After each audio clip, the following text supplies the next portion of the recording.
오늘 계속해서 마가복음 강해 22번째 시작입니다. 오늘은 가르치는 예수라고 하는 제목으로 하나님 말씀을 전하고자 합니다.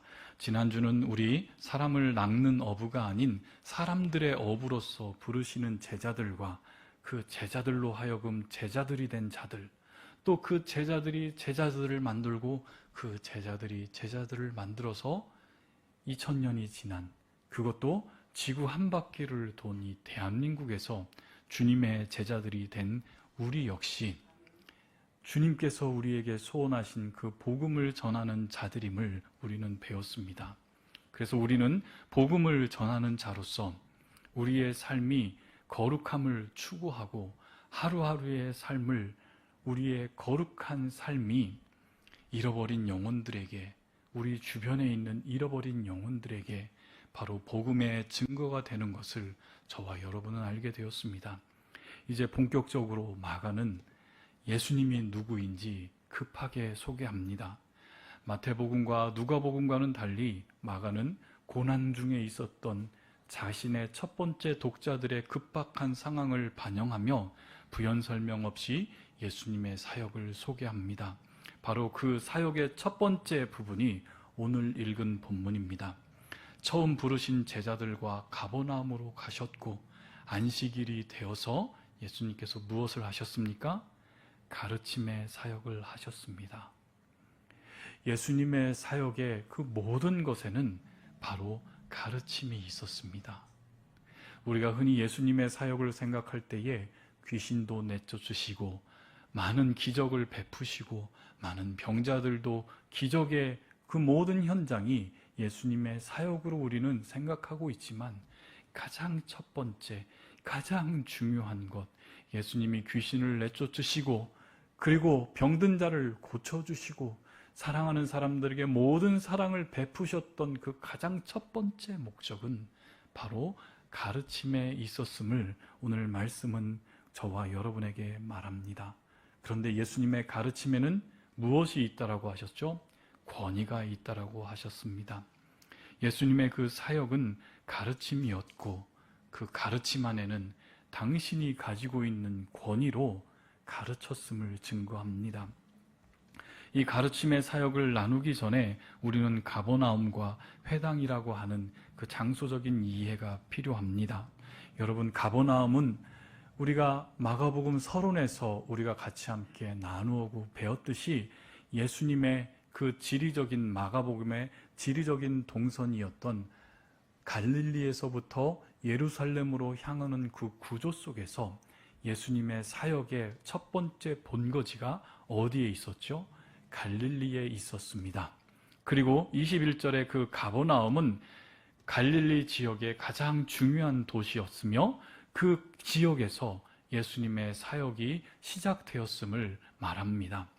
예수님께서 가버나움에 사역을 중심지를 두신 것은 지리적으로 가버나움이 갈릴리에서 가장 중요한 도시였기 때문이 아니라 그것은 바로 구약성경에 예언된, 구약성경에서 자신을 향해서 예언된, 수많은 선지자들로부터 예언된 그 말씀이 성취되기 위함이었음을 우리는 알았습니다. 바로 가버나움의 사역은 예언의 말씀의 성취를 위한 하나님의 섭리하심이었습니다. 그것을 마태복음에서는 이렇게 설명합니다. 나사렛을 떠나 스불론과 납달리 지경 해변에 있는 가버나움에 가서 사시니 라고 말씀합니다. 예수님은 이제 하나님의 때가 되어서 세례를 받고 당신의 공생의 사역을 시작하시기에 이제 드디어 자신은 독립하여서 나사렛을 떠나서 스불론과 납달리 지역, 바로 그 어두운 세력이 있었던 그곳에 참 빛으로 오신, 그 빛으로 오신 그 예언의 말씀을 성취하시기 위해 그곳에서 예수님은 사역을 시작하셨습니다. 예수님의 초기 사역 중에 지붕을 뚫고 4명의 친구가 중풍병자를 내렸던 그 기적의 사건 여러분들 잘 아시죠? 바로 그곳이, 그 집의 주인이 예수님이었을 것을 우리는 이곳에서 알아낼 수 있습니다. 바로 그 가버나움으로 예수님은 첫 번째 제자들을 부르셨던 그 4명의 제자들과 함께 가버나움에 들어가셨고, 바로 그 첫 사역, 역사적인 그 첫 사역을 마가는 무엇에 있었다고 말합니까? 가르침의 사역과 더불어 축기, 즉 귀신을 몰아냈다라고 밝히시고 있습니다. 여기서 우리는 안식일에 회당으로 들어갔다라고 하는 그 부분도 우리는 먼저 이해를 해야만 합니다. 많은 성도들이 회당과 성전을 쉽게 혼동하기 쉽습니다.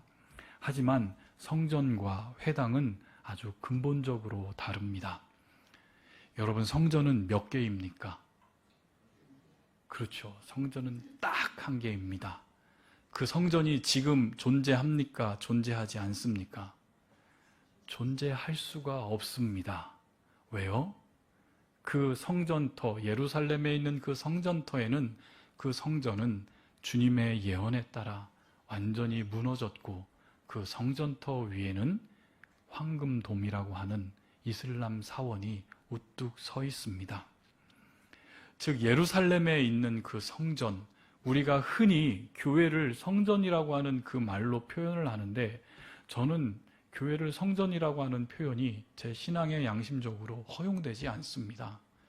성전은 단 한 곳, 지리적인 성전은 단 한 곳 있었고, 그 성전의 문 닫을 자로 우리 주님께서 그 성전을 무너뜨리신다고 하셨고, 주님이 돌아가신 후 70년에 디도 장군이 그 화려한 그 성전을 돌 위에 돌 하나도 없이 완전히 무너뜨리신 후에 참된 성전이 누가 되셨습니까? 예수님의 몸이 되셨고, 예수님 몸 안에 있는 저와 여러분이 몸이 바로 성령이 거주하시는 거룩한 성전임을 성경은 계속해서 거듭해서 말씀하십니다.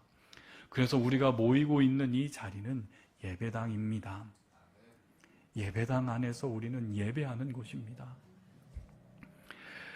바로 그 성전은 이스라엘 백성들이 명절을 지키기 위해, 하나님 앞에 번제를 드리기 위해 제사장 앞에 자신의 모든 재물을 들고 가는 곳이었습니다. 그래서 이제는 그 성전은 존재할 수가 없습니다. 왜냐하면 제사장이 없기 때문이에요. 아무리 건물로 그 황금돔을 무너뜨리고 이스라엘 백성들이 그곳을 거룩한 성전으로 꾸며놓은들, 거기에서 하나님께 드려지는 참된 제사를 드릴 수가 없습니다. 왜요? 그들에게는 구약의 제사장이, 아론으로부터 온 제사장이 어느 누구인지 알지 못하기 때문입니다. 그렇다면 여러분, 회당은 무엇일까요? 회당에 대해서는 많은 의견들이 있습니다. 그런데 대체적으로 유대 왕국이 멸망당했을 때에 유대인들이 포로가 돼서 어디에서 살았죠? 바벨론에서 살았습니다. 그곳에서 비록 그들은 제사를 드리지는 못하지만 유대인들은 그들이 모일 수 있는 곳이 필요했습니다. 그래서 모일 수 있는 곳에 모여서 기도하고 말씀을 배우는 장소를 그들은 만들었습니다.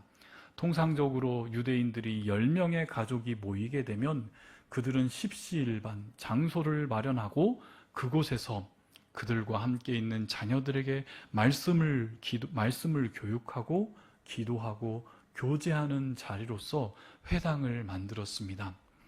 그래서 유대인들이 곳곳에 세상에 흩어져 있는 어느 곳에 있든지 그 회당을 중심으로 그들은 하나님의 말씀을 가르치고 율법을 가르치고 그 율법 중심으로 살았던 곳이 바로 회당이었습니다. 집사님, 사진 한번 띄워주실래요? 바로 저게 회당의 모습입니다. 지금 어디에 있는 회당의 모습이냐면 이란, 테헤란에 있는, 상상이 안 되시죠? 이슬람의 본거지인, 그것도 이란이라고 하는 가장 근본적인 이슬람의 국가인, 신정국가인 그 이슬람의 수도인 테헤란에 유세프 아바드라고 하는 유대인들의 회당이 여전히 있습니다. 저 회당은 1950년대 초에 건설되어진 회당입니다. 여러분, 유대인들이 얼마나 하나님의 율법을 중심으로 생각했는지 아시겠습니까? 그래서 그 회당은 사도행전을 통해서 살펴보면 사도 바울은 이 회당을 중심으로 무엇을 하였죠? 복음 전파를 하였습니다. 전 세계에 퍼져 있는 그 유대인들을 향해서 구약 성경이 이야기하고 있는 그 참된 메시아가 누구인지 그 회당에서 먼저 주님의 복음을, 즉 교회의 초기에 복음의 씨앗을 담아내는 중요한 역할을 하는 곳이 바로 이 회당이었기도 합니다. 그래서 예수님은 당시의 유대인의 전통에 따라서 가버나움, 그 이스라엘의 가장 북쪽에 있었던 갈릴리 지역, 그 가버나움의 위치해 있는 회당으로 가셔서 이제 안식일에 자신의 제자들과 함께 그곳에서 하나님의 말씀을 읽고 하나님의 말씀을 가르쳤습니다. 보통 회당에서의 율법을 가르치는 랍비들이 있었지만 유대인의 성인들, 12살 이상이 된 성인들은 어느 누구든 말씀을 읽고 강론할 수 있는 자격이 있었습니다. 유대인들에게 남자로서 성인이 된다는 것은 하나님의 말씀을 읽고 해석할 수 있는, 가르칠 수 있는 자가 되었음을 그들은 인정하였고 그 성년식을 아주 화려하게 합니다. 제가 이 성년식을 했었던 그 자리를 신학교 3학년 때에 그 성지순례를 우리 전도사님들과 같이 함께 교회에서 후원을 해주어서 갔었던 적이 있었습니다. 유대인들 가운데 여전히 구약만 생각하고 구약 시대에 살고 있는 자들이 있다면 그들 가운데 하나님께 돌아온 유대인들이 있습니다. 그들은 안식일을 지키지 않고 핍박을 받으면서 우리와 똑같이 주일날 예배를 드리는 그 자들이 있었습니다. 그때 한 12살, 우리나라로 따지면 중2 병에 걸린 한 아이가 성년식을 거치며 그 성년이 된 첫 번째 그는 모든 성도들 앞에서 하나님의 말씀을 강론하는 것을 들었습니다. 이해가 되시나요? 이 아이는 미국 아이였는데 자신이 유대인이라고 하는 그 정체성을 가지고 어려서부터 유대인 랍비에게 유대인이 기독교 공동체의 교육을 받고 이제 자신이 12살이 되어서 이제 하나님의 말씀을 가르친다 하면서 목사님이 설교를 하기 전에 이 아이가 이렇게 말씀을 전합니다. 집사님 사진을 한 번 더 띄워보실래요? 말씀을 전하는 이 강대상 저 뒤에 문이 닫혀 있는 것처럼 보이죠? 거기를 열면 사람의 키만큼 되는 큰 두루마리가 있습니다. 그 두루마기에 하나님의 말씀이 적혀져 있습니다. 고대 히브리 언어로 적혀져 있는 그 큰 히브리어 두루마리를 이렇게 꺼내서 펴서 이 앞에 두고 그것을 이제 읽기 시작합니다. 근데 그 읽을 때의 그 언어는 무조건 고대 히브리어로만 읽어야만 합니다. 읽더니 이 12살 중2 이 녀석이 설교를 몇 분 한지 아십니까? 40분을 하더라고요. 본인의 여정과 그리고 이 시편에 있었던 그 말씀을 본인이 어떻게 적용하고 이 말씀을 해석하면서 온 교회 성도들 앞에 말씀을 40분을 전하더군요. 그리고 나더니 목사님이 와서 다시 말씀을 1시간 전했습니다. 예배 시간이 거의 2시간 반, 3시간 가까이 같이 찬양하고 말씀 듣고 예배하였던 그 소중한 시간이었던 것 같아요. 그래서 예수님께서는 이 회당에 가셔서 그 당시 유대인들이 하셨던 그 전통을 따라 그대로 회당 예배에 따라서 예배를 드립니다. 보통 회당에서의 예배의 형식은 시편을 중심으로 시편 가운데에서도 성전을 올라가는 시편이 있습니다. 120편부터 150편까지 이르는 그 시편을 같이 읽게 되는데 그 시편은 바로 찬양이 됩니다. 곡조 있는 찬양으로 읽게 됩니다. 우리가 예배할 때에 시편, 성시교도 가죠. 여러분 왜 할까요? 시간 때우기 위해서 읽을까요? 아니에요. 이런 교회의 전통을 가지고 있습니다. 우리는 이제 찬송가를 통해서 곡조 있는 찬양을 우리는 하지만 그들에게는 찬송가는 없습니다. 무엇이 찬양입니까? 시편이 찬양입니다. 그리고 지난번에 한번 쉐마 이스라엘 여러분들 가르쳐줬죠? 그 쉐마 이스라엘 아도나이, 이들은 이렇게 성경을 읽는 것이 곡조로 하나님께 찬양을 하며 같이 함께 찬양을 합니다. 그리고 난 다음에 쉐마와 함께 축복의 고백을 하고 아미다라고 하는 서서 일어나서 같이 공동의 기도문을 같이 함께 읽습니다. 읽는 게 아니고 그들은 기도문을 끊임없이 외우고 그 똑같은 기도문을 같이 함께 합니다. 그리고 난 후에 말씀 읽기를 시작합니다. 첫 번째는 토라라고 불리우는 하나님의 말씀, 율법, 모세오경을 그들은 일정한 분량을 따라 7명의 성경 봉독하는 사람들이 읽고 난 후에 그 다음에 선지서를 읽습니다. 선지서를 읽고 난 후에 이제 설교자가, 강론자가, 미리 이제 말씀을 전한 자가 정지가 되어서 그 앞에서 메시지를 전합니다. 바로 그 모습을 누가복음에서는 이렇게 자세히 설명하고 있습니다. 누가복음 4장 16절에서 19절 말씀 제가 읽겠습니다. 예수께서 그 자라나신 곳 나사렛에 이르사 안식일에 늘 하던 대로 회당에 들어가사 성경을 읽으려고 서심해 선지자 이사야의 글을 드리거늘이라는 것은 이렇게 폈다라는 겁니다. 드리거늘, 책을 펴서 이렇게 기록된 데를 찾으시니 곧 주의 성령이 내게 임하셨으니 이는 가난한 자에게 복음을 전하게 하시려고 내게 기름을 부으시고 나를 보내사 포로된 자에게 자유를, 눈먼 자에게 다시 보게 함을 전파하며 눌린 자를 자유롭게 하고 주의 은혜의 해를 전파하게 하려 하심이라 하였더라 라고 하면서 선지서의 글을 읽습니다. 어떤 선지서요? 이사야 선지자의 글을 읽습니다. 그리고 이 이사야가 예언하였던 그 예언의 성취자가 바로 자신임을 증거하였습니다. 정확하게 예수님께서 그 두루마리 성경을 펴서서 읽은 곳은 바로 이사야 61장의 글이었고, 이사야 예언을 통해서 바로 자기 자신이 내가 이것을 읽었지만 이 이야기가 바로 나를 통해서 성취되었다라는 것을 설명하였습니다. 수많은 유대인들은 끊임없이 포로가 된 이후로 이사야 61장의 말씀을 읽었지만 그들은 그 말이 무엇을 뜻하는지 정확히 알 수 없었고 그저 훗날에 메시아가 오시면 그렇게 될 것이라는 희망만을 가지고 있었을 뿐입니다.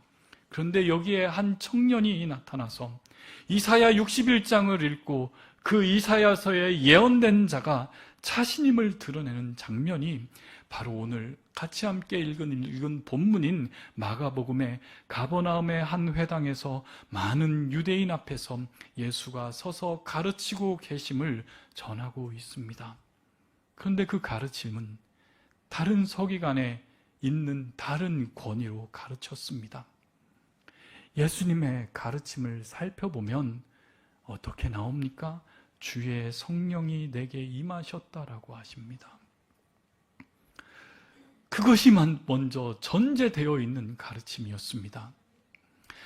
우리는 예수님께서 마가복음 강해를 통해 세례 요한에게 세례를 받으시고 주의 성령이 비둘기같이 하늘로부터 임하셔서 이는 내 사랑하는 아들이라 선언하셨던 장면을 우리는 잘 알고 있습니다. 즉 이사야에 예언된 주의 영, 성령 받은 자는 바로 예수 그리스도였다라는 것을 계속해서 마가는 꺼집어내 그의 첫 번째 독자들에게 그리고 저와 여러분에게 알려주고 있는 것입니다. 그리고 그 장면을 누가는 20절, 21절 말씀에 이같이 증거합니다. 책을 덮어 그 맡은 자에게 주시고 앉으시니 회당에 있는 자들이 다 주목하여 보더라. 이에 예수께서 그들에게 말씀하시되 같이 읽겠습니다. 이 글이 오늘 너희 귀에 응하였느니라 하시니 뭐라고 말씀하세요?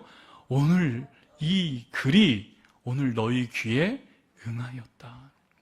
성령이 임한 한 사람을 보내줄 것인데 기름 부음 받은 자 그리스도를 보내줄 것인데 바로 그 사람이 바로 나다.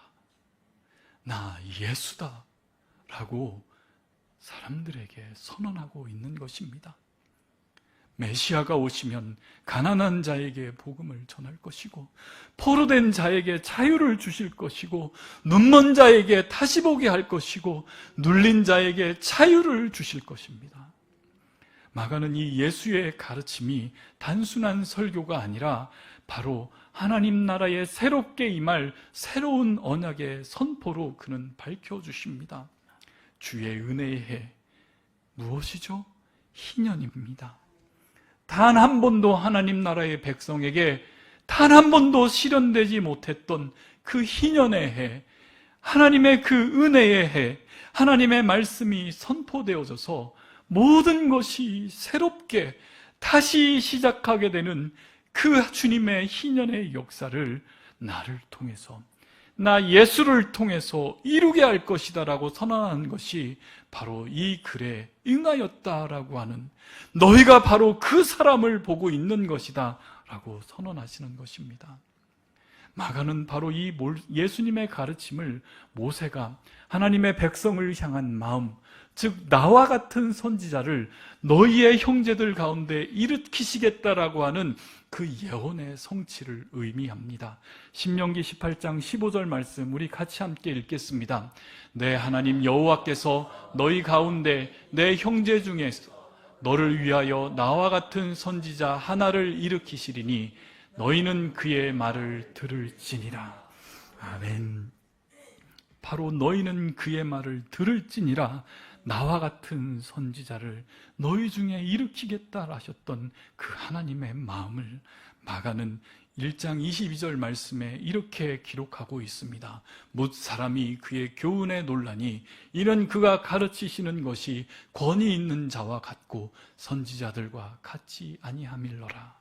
이렇게 서술하고 있습니다. 마가복음에 이 복음을 처음 들었던 독자들은 이 모든 사실을 알고 왜 이렇게 많은 사람들이 예수의 교훈과 그가 가르치는 일에 권위가 있다, 서기관들과 같지 아니하다 말했는지 알 수 있었습니다. 서기관들은 단순히 말씀에 표면적으로 읽었을 뿐이고 그 감추어진 비밀은 그들은 알지 못한 채 자신의 경험과 자신의 제한된 해석만을 풀어냈을 뿐이지 그 말씀의 진리를 알 수 없었습니다. 그래서 예수님의 가르침에는 권위가 있었습니다. 그러나 21세기를 살아가고 있는 저와 여러분에게는 이 권위라고 하는 말이 긍정적으로 들리기보다는 부정적으로 들립니다. 이 사람은 권위적이다, 변목사는 권위적이다 라고 표현하면 이미 그 말 안에 부정적인 의미가 갖고 있습니다. 그러나 원래 권위라고 하는 말에는 부정적으로 사용되어지지 않았고 당연히 있어야 할 곳에 있는 것이 권위입니다. 여러분의 가정에서는 누가 권위가 있습니까? 아버지에게, 할머니, 할아버지에게 권위가 있습니다. 학교에서는 교장 선생님에게, 교수님에게 권위가 있고, 직장에서는 대표 또는 상사에게 권위가 있는 것입니다. 그런데 이 세상은 이제 권위를 가지고 있는 사람을 세상은 싫어하기 시작하였고, 나의 자유가 중요하고 나의 권리가 중요하니 이 세상의 어떠한 권위를 받아들이고 싶지 않은 세상이 되어버린 것 같습니다. 그런 풍조가 교회 안에 들어와서 이제는 많은 교회가 권위로 젊은 세대 앞에 서는 것을 두려워합니다. 그리고 이제 더 이상 꼰대라고 하는 표현에 휩쓸리지 않으려고 그 질서마저도 스스로 파괴하려고 합니다. 그러나 우리 주님의 가르침에는 권위가 있었습니다. 가르치시는 것에 권위가 있다라고 하는 그 말을 직접 번역하면 자신이 가지고 있는 권위로 가르치셨다라고 번역이 됩니다. 즉 예수님의 가르침의 사역은 자신에게 내재되어 있는, 자신에게 소유하고 있는 권위, 즉 하나님으로서 태초부터 하나님과 함께 있었던 말씀, 그 말씀을 가지고 자신이 스스로 자신의 권위를 가지고 사람들 앞에 가르치셨음을 이야기를 합니다. 요한복음 1장 1절 말씀에 태초에 말씀이 계시니라. 이 말씀이 하나님과 함께 계셨으니 이 말씀은 곧 하나님이시라. 바로 이 말씀이신 예수께서 그 권위로 가르침의 사역을 시작하셨습니다. 그리스도께서 말씀을 선포하실 때에 바로 권위가 있었던 것은 바로 그분이 하나님의 말씀 자체이셨기 때문이며 바로 성부 하나님과 동일하신 삼위일체의 하나님이셨기 때문입니다. 이 세상이 교회의 권위를 가장 거부하게 된 가장 큰 잘못이 어디에 있습니까, 여러분? 그것은 바로 쓸데없는 교회의 전통의 권위, 또 지도자의 권위를 예수가 가지신 권위, 말씀의 권위보다 더 크게 사용했기 때문입니다. 권위는 인간 스스로 만들어낼 수 있는 게 아닙니다. 자신이 가진 권위는 이 세상은 모두가 스스로를 평등하다고 합니다. 어느 누구도 권위를 만들어낼 수 없는 세상을 우리는 살아가고 있는데, 목사라고 해서 자신의 권위를 앞세우고 대표라고 해서 자신의 권위를 앞세워 사람들 앞에 설 때에 그 권위는 내가 가진 권위가 아닌 세상이 준 권위라 하며 세상 앞에 사람들은 그 권위를 쉽게 인정하려 들지 않습니다. 그러나 우리 예수의 권위는 달랐습니다. 자기 스스로 가진 권위였고 그 권위는 인간들이 소유한 권위가 아닌 하나님의 권위였으며 말씀의 권위였습니다. 그 권위는 바로 세상이 알아볼 수밖에 없는 바로 그 권위였던 것입니다. 비록 이 젊은 30세밖에 되지 않는 청년이, 그것도 이름 없는 시골 나사렛 출신이며 가장 하층민이었던 목수 출신인 이 청년에게 세상이 주는 권위가 아닌 이 청년 자체에게 권위가 있었고, 이 권위를 가진 자로 사람들 앞에 서서 하나님의 말씀을 가르쳤을 때에 회당에 침입한 귀신 들린 자들이 고쳐져서 더러운 귀신이 물러났으며 예수의 소문이 온 갈릴리 지방에 퍼지게 된 것입니다. 사랑하는 한마음교회 성도 여러분, 오늘 우리가 말씀을 통해서 저와 여러분이 깊이 묵상해야 될 것은 바로 가르침의 사역이 예수님의 사역의 본질이라는 것입니다. 예수님께서 가장 먼저 시작하신 사역은 바로 가르침의 사역입니다. 기적도, 치유도, 죽기도, 그 모든 것은 가르침의 권위를 증명하는 표적이었습니다. 그리고 우리 주님의 마지막 지상의 명령의 사역은 무엇입니까? 모든 족속으로 제자를 삼아 내가 너희에게 분부한 모든 것을 어떻게 하라고요? 가르쳐 지키게 하라. 바로 가르침의 사역이 우리 모두에게 주어졌습니다. 그런데 오늘 이 시대를 살아가고 있는 우리들의 모습은 어떻습니까? 가르침을 받는 것을 받기 싫어하는 세대가 되었습니다. 모든 사람이 스스로를 스승이, 선생이 되려고 합니다.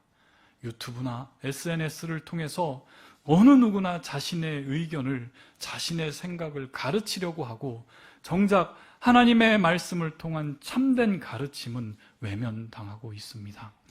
디모데후서 4장 3절 4절 말씀, 때가 이르더니 사람이 바른 교훈을 받지 아니하며 귀가 가리워서 자기의 사욕을 따를 스승을 많이 두고 또 그 귀를 진리에서 돌이켜 허탄한 이야기를 따르느니라. 는 이 바울의 예언이 지금 저와 여러분의 눈앞에 실현되고 있습니다. 그러나 하나님의 마음은 어떠했을까요? 사랑하는 자녀들의 생명의 양식인 말씀을 외면하고 정크푸드 같은 세상의 가르침에 길들여져 가는 모습을 보시는 하나님의 가슴은 얼마나 아프실까요? 내 백성이 지식이 없어 망한다 외쳤던 호세아의 그 탄식하던 그 마음이 저와 여러분에게도 향하고 있습니다. 참된 지식, 참된 가르침, 참된 진리를 갈망하시는 하나님의 마음이 우리 교회를 통해서 이루어지기를 간절히 원하고 계십니다. 사랑하는 성도 여러분, 우리 한마음 교회가 바로 그 가르침의 사역을 회복하는 교회가 되어야만 합니다. 예수님께서 가버나움에서 보여주셨던 그 권위 있는 가르침이 바로 우리 교회에서 일어나야만 합니다. 말씀을 선포할 때마다 이 글이 너희 귀에 응하였느니라 라고 하는 그 선언이 울려 퍼져야만 합니다. 우리 모두 가르침을 받는 자가 되어야만 합니다. 겸손한 마음으로 하나님의 말씀 앞에 나와 가르침을 받는 제자가 되어야만 합니다. 그리고 그 진리의 말씀을 받은 자가 되어서 다른 이들에게 가르침을 전할 수 있는 가르치는 자가 되어야만 합니다. 오늘 이 가버나움의 회당에서 일어난 일들이 우리 교회에서도 일어나기를 소망합니다. 하나님의 말씀이 선포될 때마다 사람들이 놀라고 귀신들이 떠나고 병자들이 고침받으며 이 소문이 온 지역에 퍼져나는 역사가 이 자리에서 일어나기를 소원합니다. 바로 그 모든 시작은 우리 모두가 예수 그리스도의 권위를 인정하는 것에서부터 시작될 것입니다. 그분이 말씀이 우리의 삶의 최고의 권위가 되어야만 합니다. 세상의 가르침이 아니라 하나님의 말씀이 저와 여러분의 삶의 기준이 되어야만 합니다. 사랑하는 성도 여러분, 우리 이 시간 우리 같이 함께 다짐합시다. 우리는 가르침을 받는 자들이 되겠습니다. 교만하지 않고 겸손하게 하나님 말씀을 배우는 자들이 되겠습니다. 우리는 가르침을 전하는 자들이 되겠습니다. 가정에서, 직장에서, 학교에서 우리가 만나는 모든 사람들에게 예수 그리스도의 가르침을 가르칠 수 있는 자들이 되겠습니다. 이 가르침의 사역을 회복하는 교회가 되겠습니다. 우리 한마음 교회가 이 세대에 하나님의 말씀을 권위 있게 선포하는 교회, 생명의 가르침이 넘쳐나는 교회가 되기를 간절히 소망합니다. 하나님은 말씀의 자체이시며 성부 하나님과 동일한 본질을 가지신 삼위일체의 하나님이신 우리 예수 그리스도 권위 앞에 겸손히 엎드리며 오늘도 주님의 말씀을 우리 마음에 새기고 그 가르침이 우리의 삶과 우리 교회의 중심이 되기를 간절히 주님의 이름으로 축원합니다. 우리 같이 함께 찬양하겠습니다.